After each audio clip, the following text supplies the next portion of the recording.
What's up guys, KIWIS here, and today I do have a defending tutorial for you all. It is built around defending against ultimate squad battles. However, it will work in literally every game mode on FIFA. Every aspect that I talk about in here will work for both squad battles and online. But yeah, it is mainly focused on helping people in squad battles to keep more clean sheets, because of course it helps you get a lot more points and then get top 100.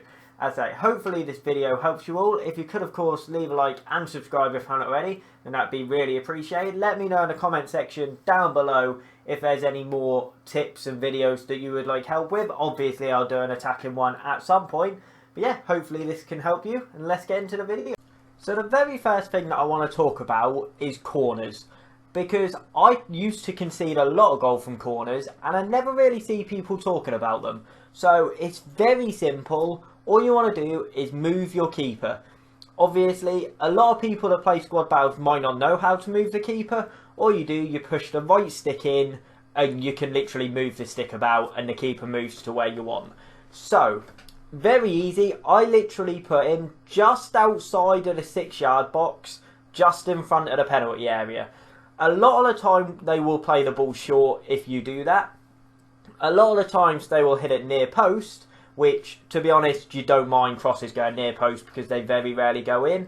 And a third time, sometimes they just sort of like hoof it towards the back edge of the box, where obviously, realistically, the chances of them scoring are very slim. Or a lot of the time, again, they just cross it straight into your hands where you are. So yeah, corners, all you do, move the keeper just outside the 6-yard box. And yeah, just in front of the penalty area, and that should hopefully stop you conceding from corners. So the next thing that I want to talk about is player switching, because people always say they're struggling with player switching and what do I use to do it? Because of course there's LB and there's the right stick. And the easy answer is I use both. To be honest, any decent player on this game will use LB and the right stick. Obviously different times, but I've paused this picture here because this is always a right stick. If you look very closely, you can see a white dot above my right centre back's head. Now that would be the player I control if I press LB. So realistically, I press right stick because if I want to go to the right back there, I can press the right stick because there's no one else really around him. If there's nobody near a player, press right stick because it's never going to switch to somebody else. Again, I've got another video here. Another picture, sorry. If I want to switch to Sanchez, I know I can, because if I aim literally anywhere bottom left on my right stick, it's going to go to Sanchez. If I aim top left, there's only one player there, so it's going to switch to him. And if I press right, anywhere right, it's going to switch to my right centre back. Again, you can see the little dot above my right centre back's head. Again, if I press LB, that's who I will switch to. So that's why there's a different time and a different place to do LB and right stick.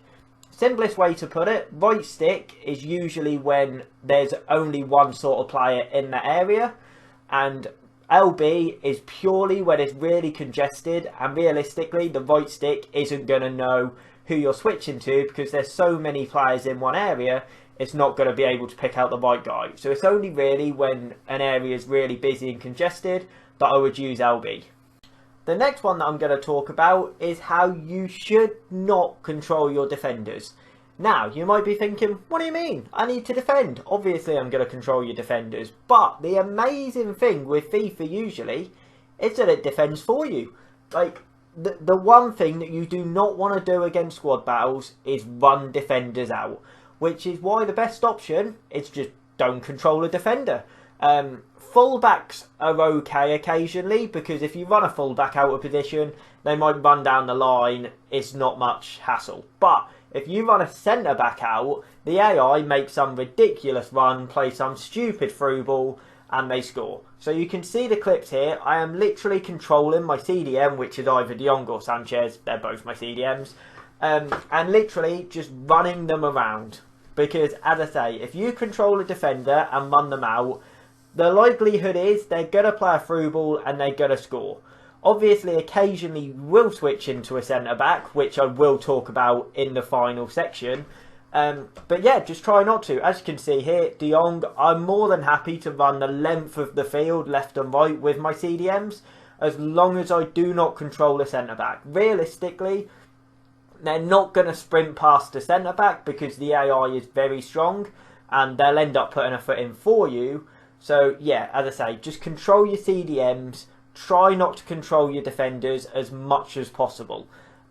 Because the AI will do everything for you, and I say just literally run everywhere with your CDMs or centre mids. So the final tip that I have for you today is simply jockey. It's a very simple and a very small word, but it is massive in FIFA. As I say, there is going to be occasions where you switch to your centre backs. Player switching might mess up, CDM's injured or something, I don't know. But you will control your centre-backs. As I say, the worst thing that you can do for centre-back is run them out. So, every time I control a centre-back, I cannot express enough, I just jockey. Hold LT or L2, whether you're on Xbox or PlayStation, and literally just hold that. Because if they try and run at you, jockeying works brilliantly because your player just stands up tall and can put a tackle in. It doesn't run left to right, they just purely stand still. Again, if you're holding LT as well, it's very hard to sprint. So even if you're trying to sprint a defender out, it doesn't work anywhere near as well with jockey. So jockeying is massive. As I say, it doesn't matter as much if you run the full back out because there's not as much space in behind. But if a guy is near your near the edge of the box and you have to hold and you have to control the centre back, just jockey. I say, literally, don't do anything else. You don't even need to press B, don't press A. Literally, don't press anything but jockey until you see the perfect moment to put a tackle in. Which a lot of the times, if you do jockey with the defender, the attacker does a Jack Grealish in real life. He runs all the way up to you, runs to your defender, thinks, oh shit, what do I do now? And turns around and passes it backwards. So, yeah, if anything take from this, do not control your centre-backs, and if you do switch to a centre-back, just jockey them, and it will work most of the time. Obviously, you're still going to see goals because the AI is just ridiculous FIFA. But, yeah, that is my final tip for today. So, yeah, they were my tips on how I defend in squad battles. Of course, some of you guys might already know some of them. Some of you might know all of them. But, as a round aspect to things, these are the things that will definitely help you try and concede less goals and hopefully keep more clean sheets. That being said, hopefully you did enjoy the video. Hopefully it was helpful at some stage. If you could, of course, leave a like, comment down below and subscribe if you haven't already, then that'd be really appreciated. That's going to be the end of the video for me, guys. Thank you.